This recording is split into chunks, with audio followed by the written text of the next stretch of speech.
Podcast hosting provided by Transistor. If you want to host your own show, head over to transistor.fm and start a 14-day free trial.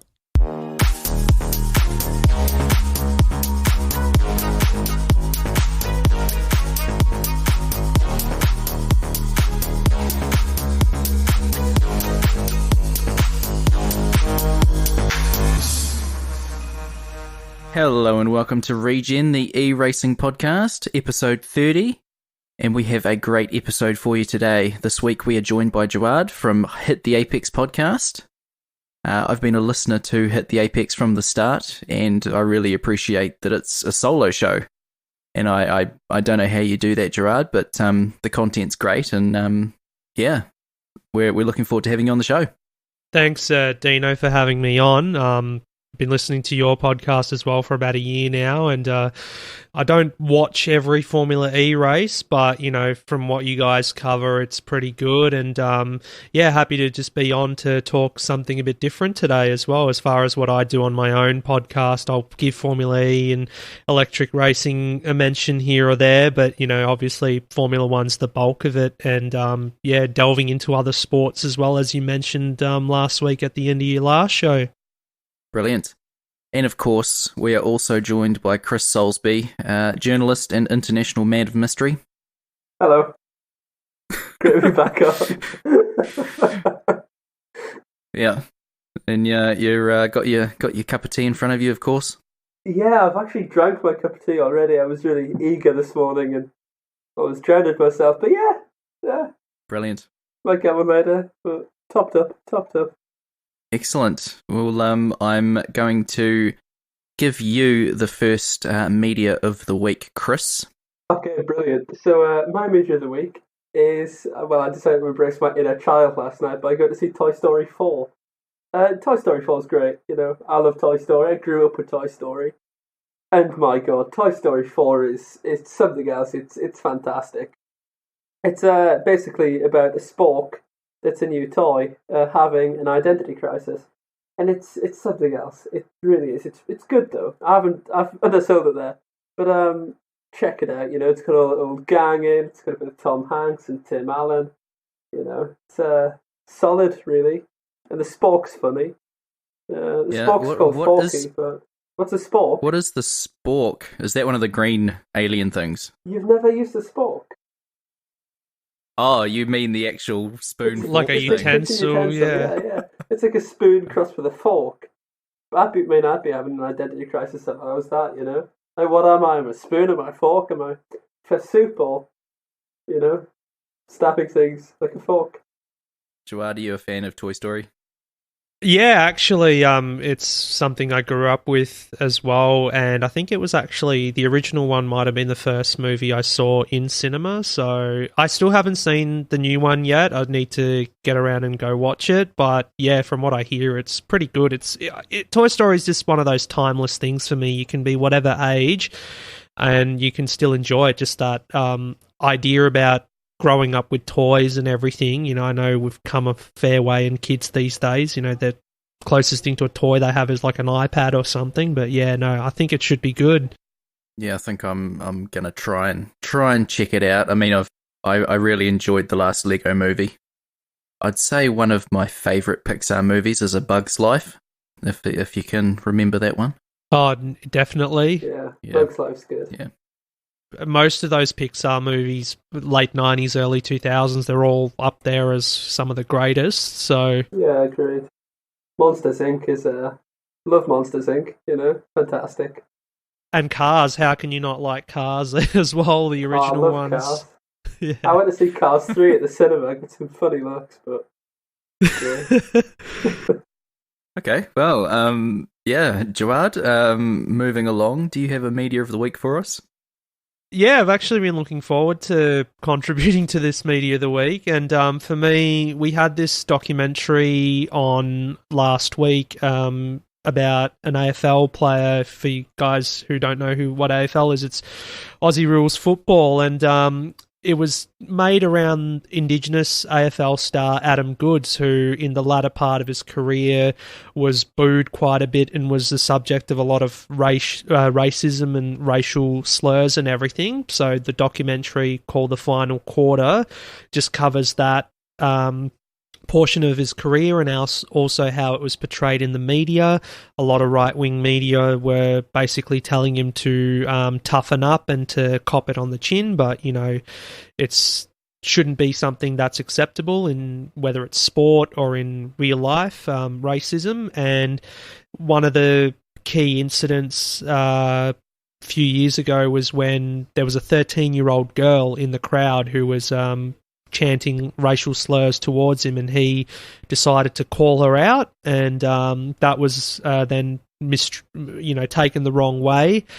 His intention was to, you know, basically identify her and say, you know, this is a kid who's being racist and she needs to be educated to be more accepting and everything. So, you know, people saw that as him bullying a 13-year-old girl, where the truth is that, you know, she should be probably brought to not being, you know, racist. And it's just something that in Australian society seems to be quite prevalent at the moment. Whether people know it or not, it's almost like a thing that's subtly accepted. So it got a lot of people talking, and that's, I guess, why I took a lot of interest in it last week. So, and hopefully, you know, it has some relevance overseas as well, which would be good, because at the end of the day, for me, sport is something that should be what brings everyone together universally, whether you're whatever background you're from, which country, which race, religion, gender, and all that sort of thing. So,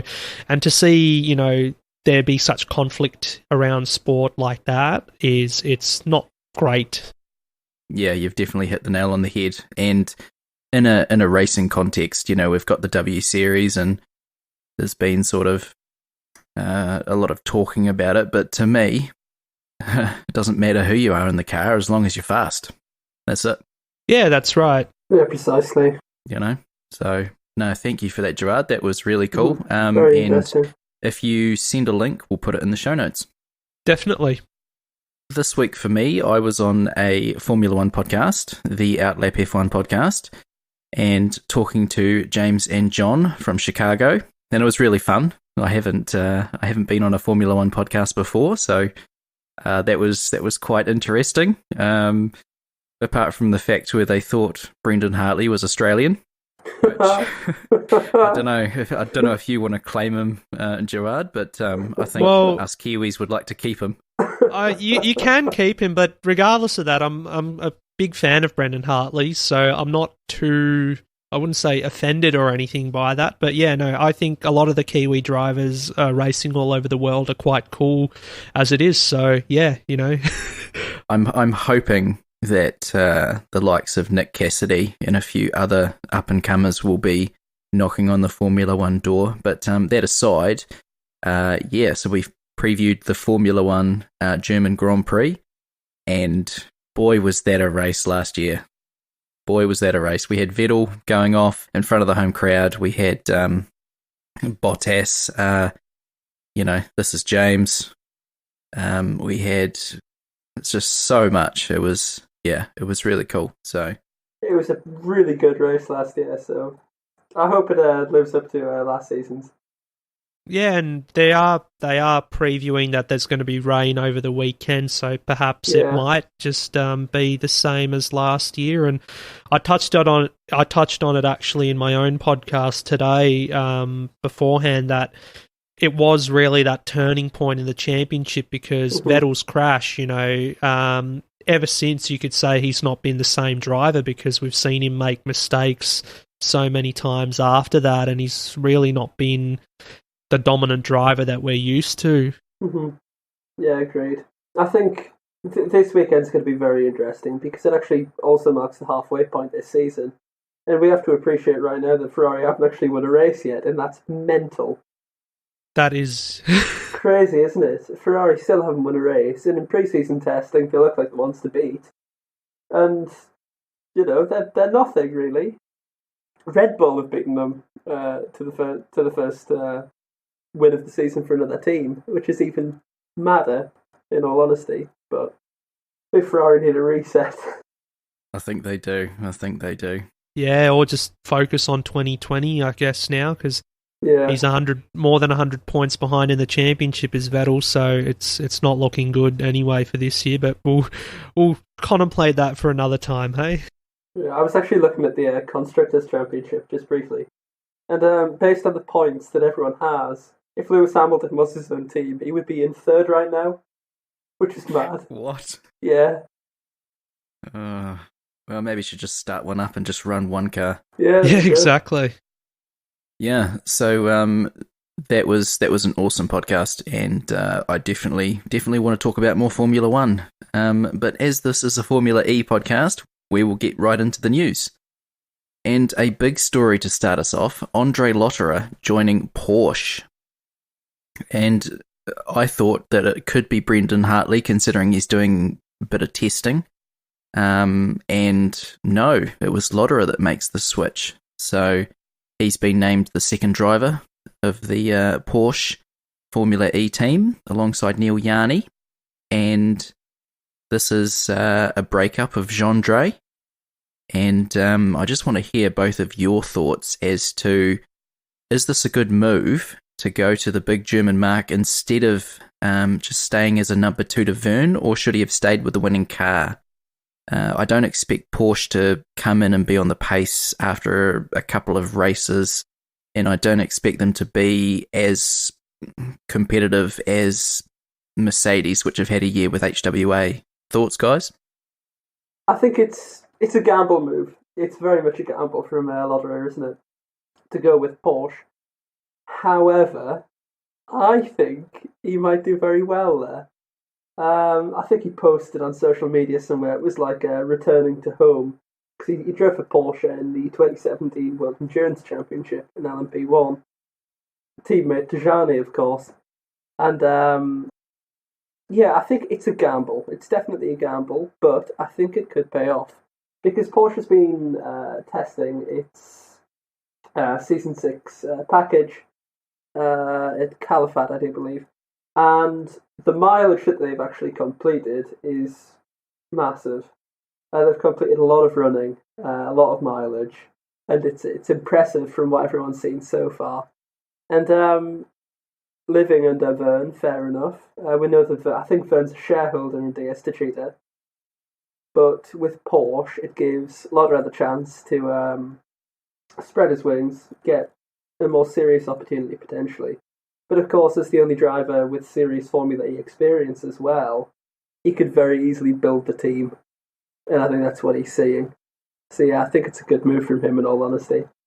Yeah, I'd have to agree with that as well, because he's got the experience that Yarny doesn't, and also because, you know, he's just had that affiliation with Porsche and previously Audi when he was in the World Endurance Championship. And I've always been a big fan of Lotterer, and I guess sometimes in single-seaters he doesn't often get the plaudits he deserves. Yeah, he was number 2 to Verne for a few years at Techeetah now. So, you know, as you said as well, it just gives him the opportunity to spread his wings and everything. But going back to what you said before, Dino, about expecting Brendan Hartley to get that seat, I think perhaps one of the things that went against him in the end was getting that Toyota drive in the World Endurance Championship, because there are a few clashes on the calendar, I believe, between Formula E and the WEC for next season, because Sam Bird as well, he had to forfeit his Ferrari GT drive so he could race in the Formula E for next season. Yeah, that's right. Yeah, I think that would have been a contributing factor as well, in all honesty. And I think they're looking at changing the Spa 6 hours race, so that doesn't clash with Seoul. But yeah, I think that's definitely a contributing factor. Yeah, I think that news actually came out today. Yeah. So they have changed it, yeah. Yeah. But it obviously affects a lot of drivers as well. I don't think Neil Jani's going to do WEC next season. Lotterer, it was on the back burner. But for the likes of Sebastian Buemi in particular, that's it's a big decision to make. Does he risk missing 2 or 3 Formula E races to try and take another title, or it's a hard call really for all parties involved. Yeah, and I guess for Buemi, I guess it depends on where Nissan's form is in the in Formula E as well. So he probably has more chances of winning a title with Toyota again than he does with Nissan at the moment. That's the thing, especially with the twin MGU ban as well for next season. So Nissan are on the back foot, so to speak, but they'll get it sorted, I imagine. I think they probably had a backup plan when that all started, to be fair. I think they would have just gone hell for leather on the single MGU, and if they could use the one from this year, then all good. But I think, they'll probably be right up there next season as well. Mm-hmm. I don't think they've started testing yet. I'm not sure, though. Oliver Rowland said we haven't, but... He could be leading you astray, Chris. He could be leading you astray. I know. Who knows? Lied to a fellow northerner. Eesh. Oh, criminal. Alrighty. Minimum driver weight to increase to 80 kilos. I think they are trying to get this more in line with Formula One, and to sort out the ballast, especially for the larger drivers. Lucas de Grassi, Andre Lotterer, they've been sort of encouraged, in brackets, I guess, to lose weight through different diets, different training regimes, in order to hit the minimum weight targets, which currently stands at 75 kilos. Now, that is really slim. I am not a tall guy, and I think if I was at 75, it would be a very...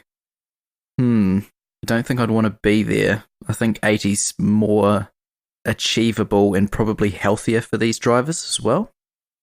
I'm 68 kilograms, so I actually slot in nicely for that. Oh well, let's put you in the seat then. Yeah, I'd probably have to do a bit of work to get back to that 75. But yeah, no, speaking from experience, when Formula One brought in those new rules in 2014, and they had the heavier cars, which meant the drivers had to be real slim. I remember seeing them at the first race in Melbourne, they just looked like ironing boards, basically. That's how thin they were. And then there was that famous story, of course, of Jean-Eric Verne, I think, actually passing out after the race in one of the cars because of... that's right. So, and then typically your bigger drivers have always struggled. So, you've mentioned there de Grassi and Lotterer, but, in F1 there was always Mark Webber, who was typically a bigger guy, Nico Hulkenberg as well at the moment. So, it's good that they're releasing, they've actually updated this and increased that weight for the guys, and perhaps have it sort of similar across the board too. So you mentioned that it's to match the Formula One regulations, so it's good, I guess, by the FIA to have like a uniform policy in regards to this. Yeah, I think it also means it's easier for the drivers to sort of flip between the two series as well. If it was a little bit different, then weight is time, so they might not be suitable for one or the other series, which would be a shame as well. Yeah, it's true. Yeah, precisely. It just gives Formula E that consistency, and yeah. Yep, so unfortunately this is not going to be something we see in Season 6, but Season 7 this will be coming into effect. And yeah, it's going to be a good change. Alrighty, something a little bit different for you listeners. Moto E at the Sachsenring. E-pole classification.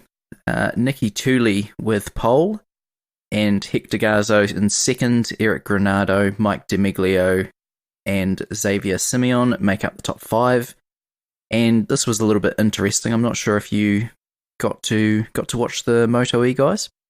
I watched the highlights, I guess, because it was on at an odd time for me. But yeah, I was quite excited to see the first Moto E race. Now, there was a whole thing everyone would have heard that the whole paddock went up in flames when they were doing testing many months ago, and then it pretty much cast doubt over whether the championship would be able to run this season. But they were able to rebuild everything and be there in Germany for the first race, and they actually, from all accounts, it was a success, I'd say.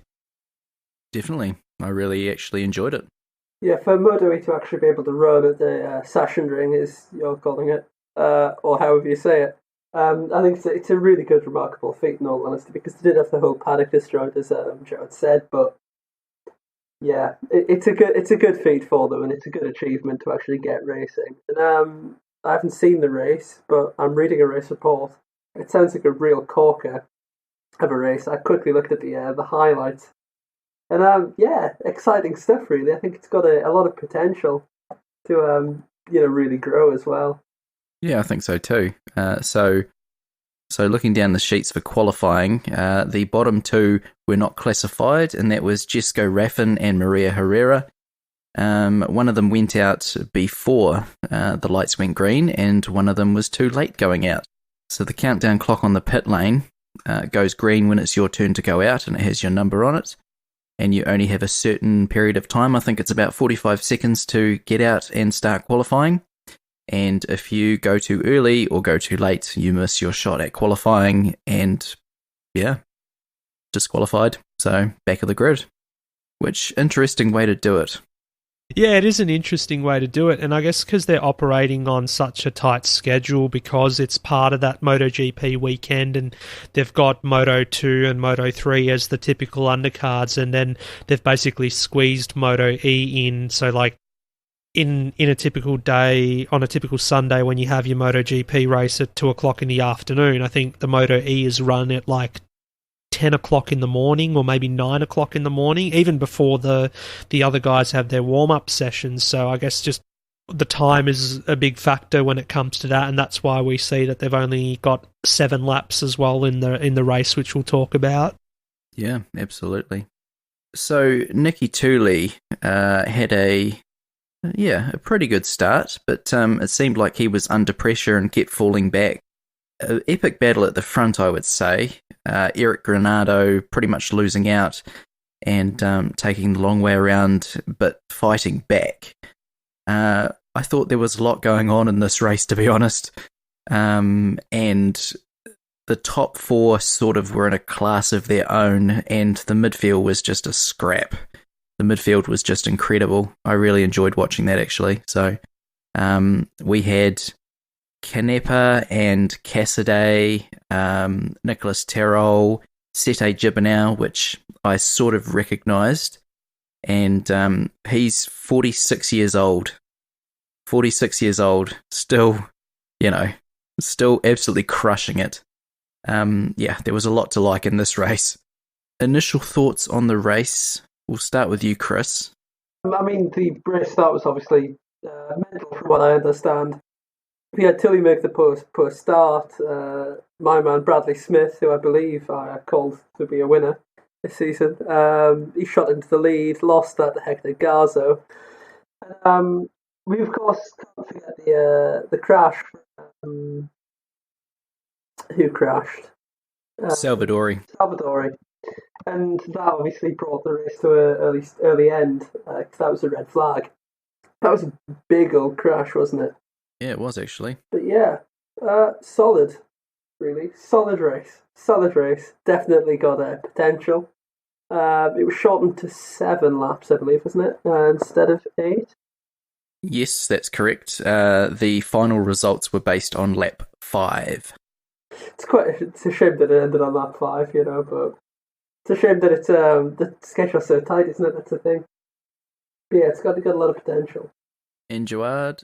Again, pretty amazing race, and I guess anything on 2 wheels just instantly adds extra chaos. And I mean, if you guys have seen a Moto 2 or Moto 3 race, like those Moto 3 races, you could have the top 10 all like side by side trying to hit the finish line at the end, and that's basically what we saw with the top 4 there, with Nicky Tooley eventually coming out on top. And Hector Garzo, you got to feel sorry for him missing out on a podium there behind Mike DiMeglio. But yeah, it didn't feel like they were racing electric bikes, and I think that's sort of everyone sort of gets scared. It's like, oh, they're electric bikes, electric cars, is it going to be as good as the other, racing in petrol? But no, it didn't feel like it was any different to like a Moto 2 or Moto 3 race. I think they even said on lap time comparison, they're not too far, like they're in between a Moto 2 and a Moto 3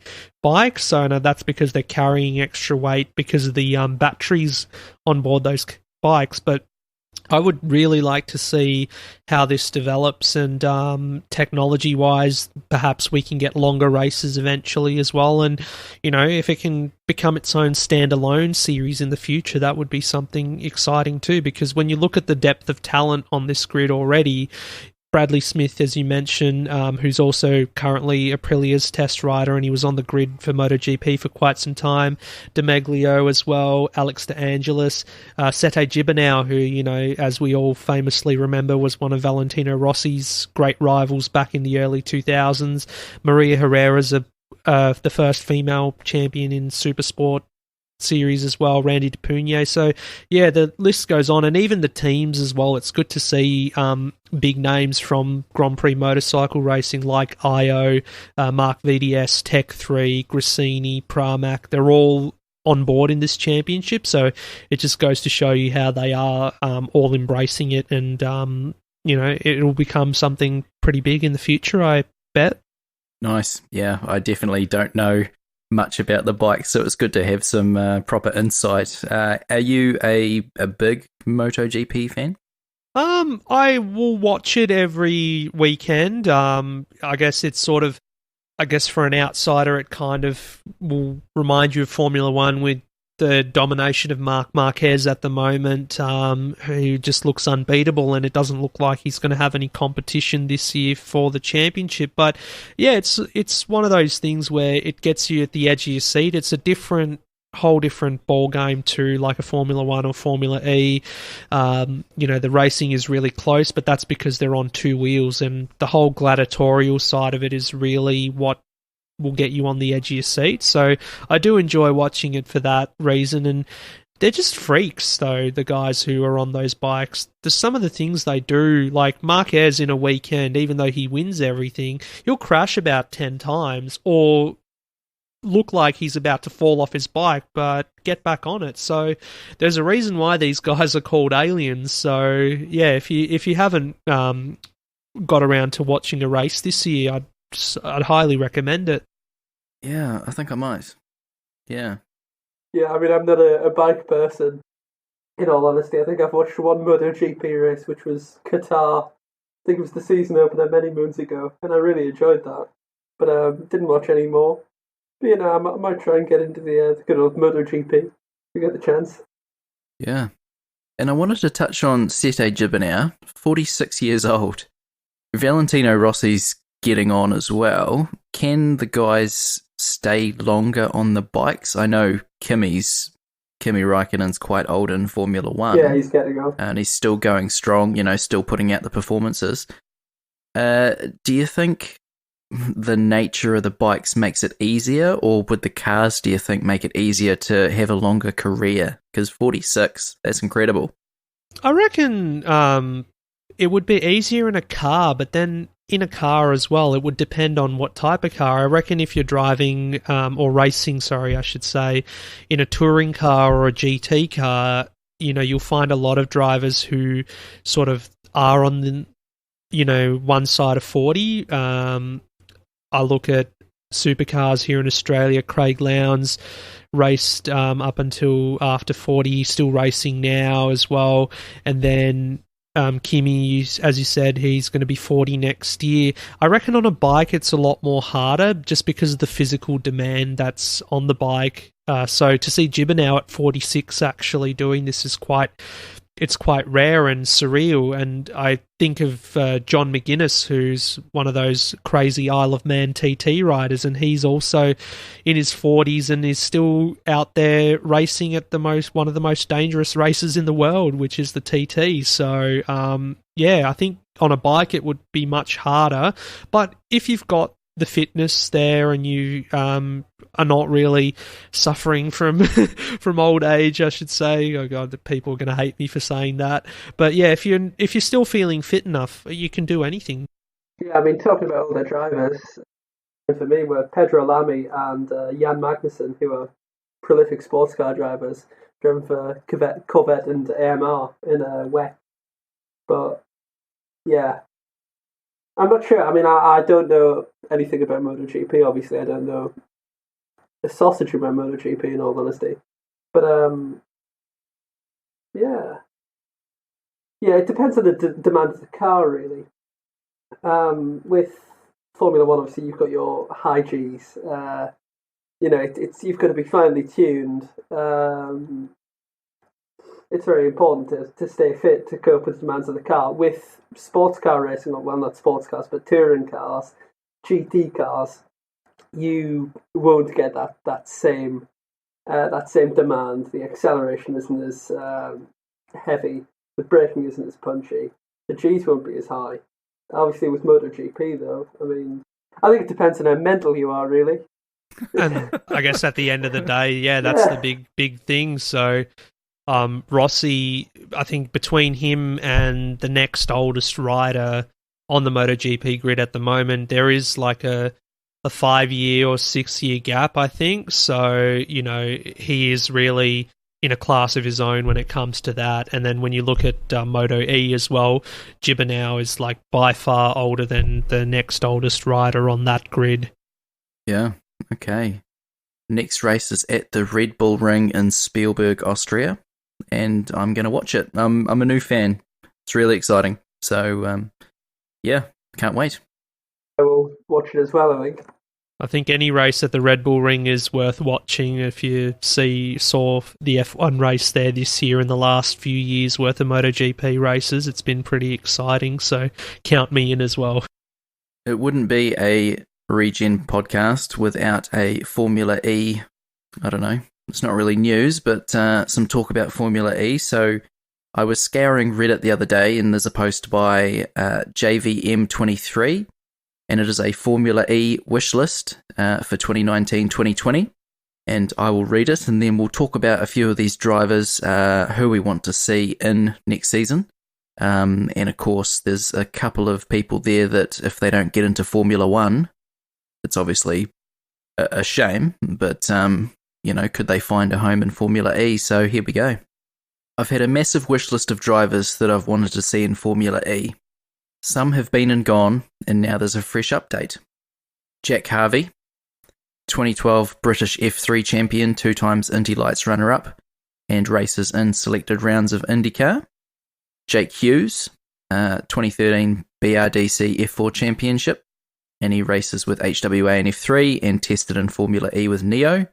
Rafael Marciello, which Chris has mentioned on numerous occasions if you've been listening recently, as the Euro F3 champion, the Blancpain GT racer with Mercedes, and tested in Formula E with HWA and Dragon. Marvin Kirchhofer, Nobuharu Matsushita, who 2014 Japanese F3 championship champion, and he's currently in GP2 or F2. Teo Elanas, Luca Giotto, needs no introduction, Formula 2 race winner, and he's got a decent pedigree. Joey Mawson, Joel Eriksson, which again Chris has mentioned, and he's sort of BMW-backed driver and tested with Virgin. Dennis Olsen, Sasha Fenestras, Enem Ahmed, and Santiago Urrutia. And should they fail to get into F1, Jack Aitken, Formula 2 racer. Antoine Hubert, one of my personal favourites actually. He's been brilliant in F2 this year. And Callum Ilott. So, who do we want to see on the grid next season? And who is most likely to get on the grid next season? We'll start with you, Chris. Long list. Looking through that though, Marvin Kirchhofer, that's a name I haven't heard in years. I completely forgot Marvin Kirchhofer was a thing, in all honesty. It's a good question. Do I want to see in Formula E personally? Do they have to be on that list? No, they don't have to be on that list, but it is a good, a good starting point. I don't think he'll race in FE, but I would love to see Yeah. Put him in the same team as Felipe Massa. Let's have Fernando is faster than you part 2. Oh, no. I mean, you could put him with Stoffel Van Dorn and see how Stoffel goes the second time round. I hope Stoffel does better this time round. That would be great. No, I think I would like to see Nico Muller, actually. He's currently Audi's reserve driver and he races in DTM with Audi as well. But Nico Muller is fast. Nico Muller is incredibly fast. If Daniel Abt wasn't re-signed by Audi Sport Lab Schäffler, it was probably going to be Nico Muller who got the chance in the car. He's done lots of testing work for Audi, and I want to say that he holds the lap record for... He doesn't, I'm lying, so ignore that. But yeah, I think Nico Muller's a name that I would like to see there. I think Jake Hughes potentially could be a call for Formula E. But of course with Max Gunther as well, we saw him shoot to Formula E straight from Formula 2. And it could be a possibility that we might see a Formula 2 driver go to Formula E, depending on how Jay Penske's feeling on the day. Yeah, Fernando Alonso, Nico Muller. What do you think? Jawad, thoughts? Well, just going off the list, I guess Matsushita would be a good bet to go into Formula E. If I guess he's been around the junior formula for a while now and hasn't really come knocking at anyone's door, so time would be right for him to sort of progress now. And Formula E, as we've seen, has been a good platform for some of these guys who can't break through to Formula One, and it's been great to see. One of the names that really stood out to me as well, Joey Mawson, obviously hailing from Sydney, Australia, and he's over there in Europe racing in those junior categories now. And if there isn't a spot for him straight away in Formula One, for example, then it would be great to have him in Formula E. And for an Aussie driver to be racing in Formula E, it would be good for the category to get some attention here in Australia too, because not very often does it get a mention. I know that there's some chatter here and there about potentially bringing a race over here to have it. I mean, last week I read something about it, possibly having a race in Perth or something on some forum. I'm like, that'd be a weird one. But yeah, no, Joey Mawson would be great from an Australian perspective, but those F2 guys, you can't really just sit and watch them in F2 for the rest of your life. Guys like Aitken and whatnot, it would be good to see them step up.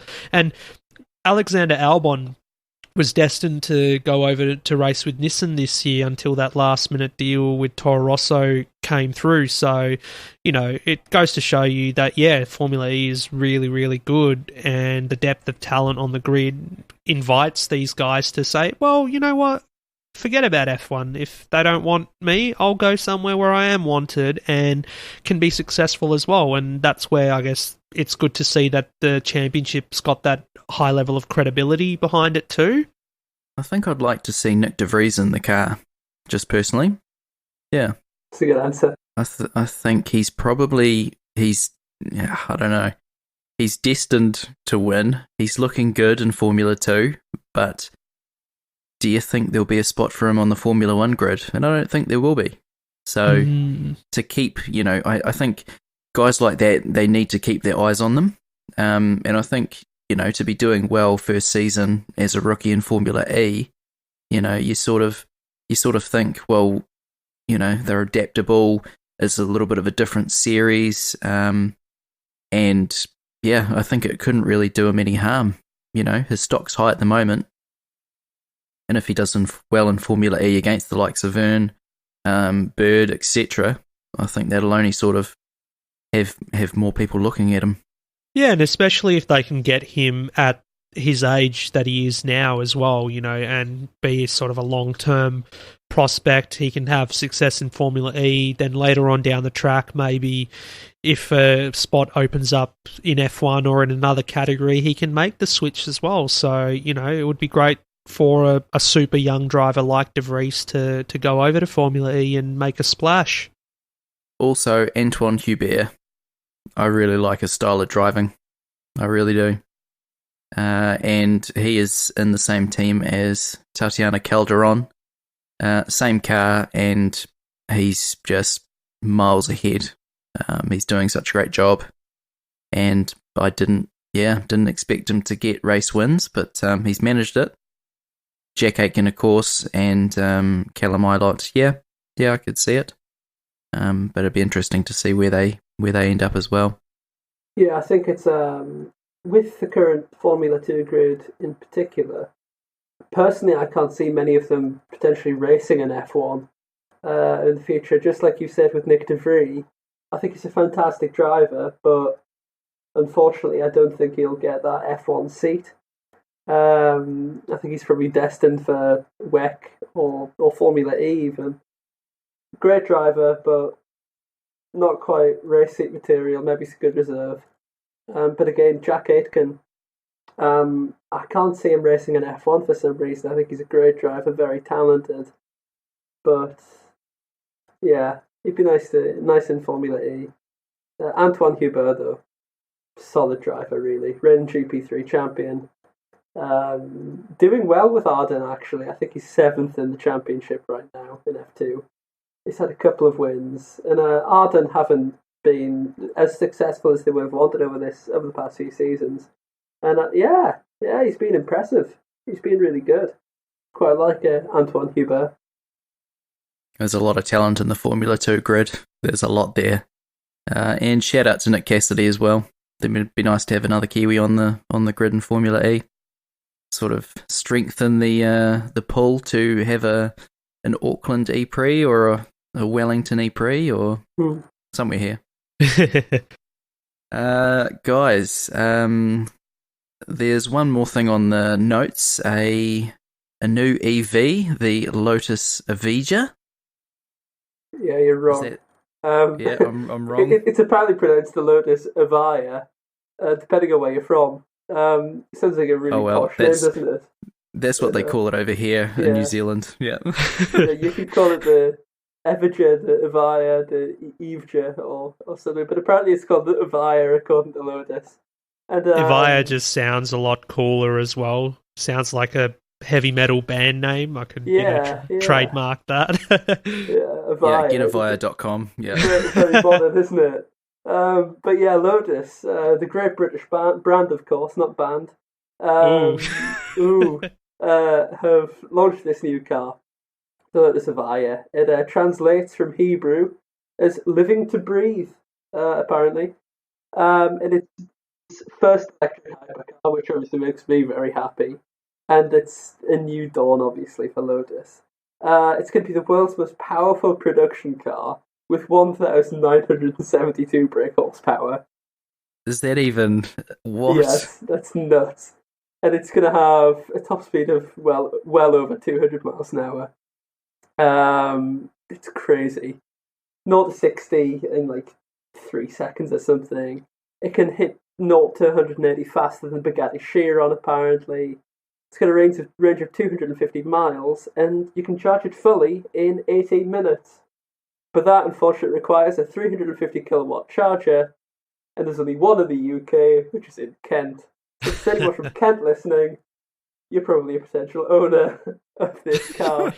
But there are only 130 built, and you also need around about £1.5 to £2 million to buy it.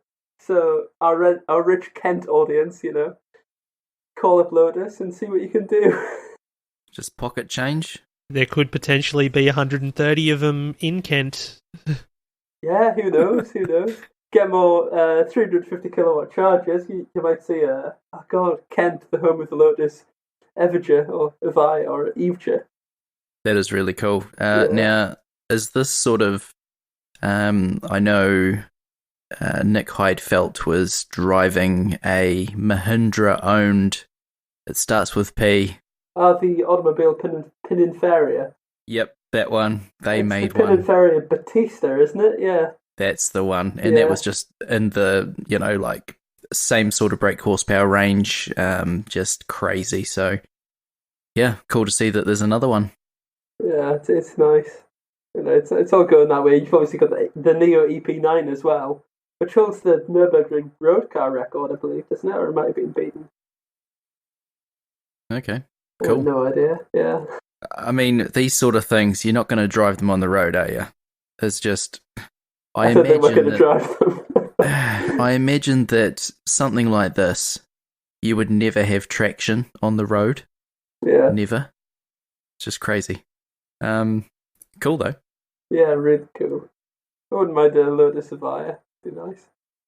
Maybe if one day they had the right tyres for it, you know. I feel like a lot of road cars are limited by the tyres that they're on, so yeah, potentially get some nice tyres developed for it, and who knows, it could be on the road. Yeah. Move to Kent as well. Yeah. You know, I've always dreamt of living in Kent, you could say, of all places. You just want to live in Kent. We can talk about if there's anything actually in Kent. Sorry, Kent listeners. Canterbury. So, Jawad, where can you be found? Time to get your plugs in for Facebook, Twitter, etc. Yeah, so I've got 2 Twitter handles, of course. My personal one, which is at Dr46, and also at Hit the Apex Media, which is for the podcast. And on Facebook, we have our page as well, which is Hit the Apex Podcast. You can find, and on Facebook, we basically just, I basically just, share things that I find all over the internet in regards to racing, whether it's F1, FE, anything basically, which is comes to my interest. I feel like sharing with everyone. And there's the website that I write for as well is called theraw.com.au. They're a sports website here in Australia, and I basically do most of the motorsport coverage and live blogging for the Formula One races. So yeah, that's awesome. That's really, really cool. And you're also, you're, from what I can tell, a fan of the rugby league and a lot of other different sports. So yeah, do you write about them or mainly around motorsport? Mainly just motorsport. I think the other ones are I like to sit back from afar and just watch it, and then occasionally talk about it on my podcast. I was pretty big into the State of Origin rugby league series that they had earlier in the year, and cricket as well, because it's cricket and rugby is what I grew up playing. I actually lived in Hamilton for a few years when I was a kid over there in New Zealand, so rugby was obviously one of the big things in school, and cricket as well. So they're the 2 sports that I grew up playing, and I still watch every now and again as well. And the World Cup, obviously, with the cricket this year was interesting to watch. I felt sorry for the Kiwis to lose out at the end there, but yeah, for me, I just love the competition in all the sports that I watch, and yeah, motorsport though sits at the top for me. Yeah, it definitely does for us too, I'd say. Mm-hmm. And Chris, have you been doing any scribbling recently? Actually, yes. You might have seen on Motorsport Week that I had a bit of an exclusive the other day. Just loosely gone at the Jaguar I-Pace trophy. I've had links, someone come to me and say that James Rossiter will be driving in the series next year. That's brilliant news. Which is exciting. James Rossiter is obviously DS Techeetah's reserve driver. He's done a lot of test work for them. And he tested in Formula. He was the test driver for Force India in Formula One for ages. Very talented driver. So yeah, that's basically been my big piece of the month, really. But other than that, there hasn't been much. We've heard reports that Antonio Felix da Costa might be replacing Lotterer as well at DS Techeetah. But nothing yet, and we'll find out, won't we? We will indeed. Now, I've just got one question around the Techeetah James Rossiter. Are they looking at 2 cars for next season and continuing with Adam Carroll, or are they still on the 1 car? Do you know? I think it's going to be a 2-car thing. It was apparently supposed to be a 2-car team for season 1. Obviously, the team was announced at the 13th hour before the Adria opener, and that was Stefan Radzinski. But yeah, apparently they were looking at doing a 2nd car for the European leg, allegedly with Rossiter potentially in. but that didn't work out. But for season 2, it looks fairly set that he'll be at the team, and there will be 2 cars. Who the second driver will be, no one knows. We obviously saw Adam Carroll in Berlin, replacing Radzinski, apparently for that one round. And then the team didn't race at all in New York due to administrative issues. Another Motorsport Week exclusive. But full of exclusives. Full of exclusives. I hope that Alice Powell can get in the series. And I tweeted her saying, hey, really good race in W Series. Any chance that you're going to be on the grid in the IPC trophy?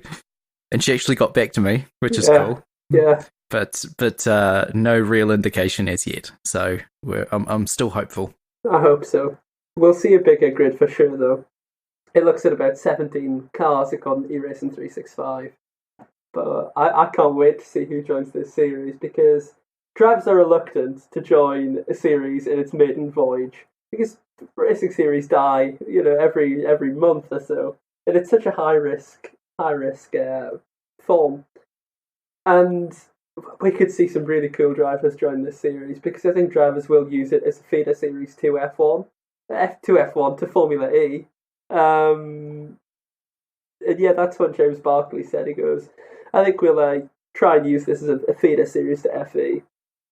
And obviously with James Rossiter potentially getting a drive there, it could be really cool. But I'm really excited.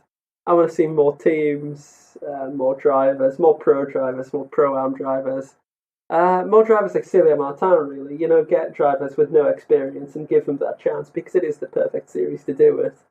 The races aren't often. It's an international championship, and they are essentially stock cars, and you get all the track support from JLR and SVO Vehicle Dynamics.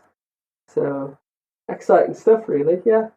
Very exciting. Okay, we are going to maybe continue this offline and end the show. But Jawad, again, it's been awesome to have you on. Absolutely amazing. And it's been really cool to be able to talk with you, and thank you for taking the time out of your day. Thank you very much for having me, guys. Been a pleasure, and hope to come back on some time in the future if you guys will have me. Absolutely. Yep. No, it's an open invitation. Great to have you on. Cheers. If you would like to talk with us further, we can be found on Facebook, Twitter, all the social medias, or you can email us at hello@regenracingpodcast.com, which you can find all the links on there. You can also listen to us on the website, and there's a nice big play button. We would love to chat with you, talk about anything. I think Chris and I both just will talk to anyone about motorsport. Yeah. So, yeah, that's a given. Have a good week, and we'll talk to you soon.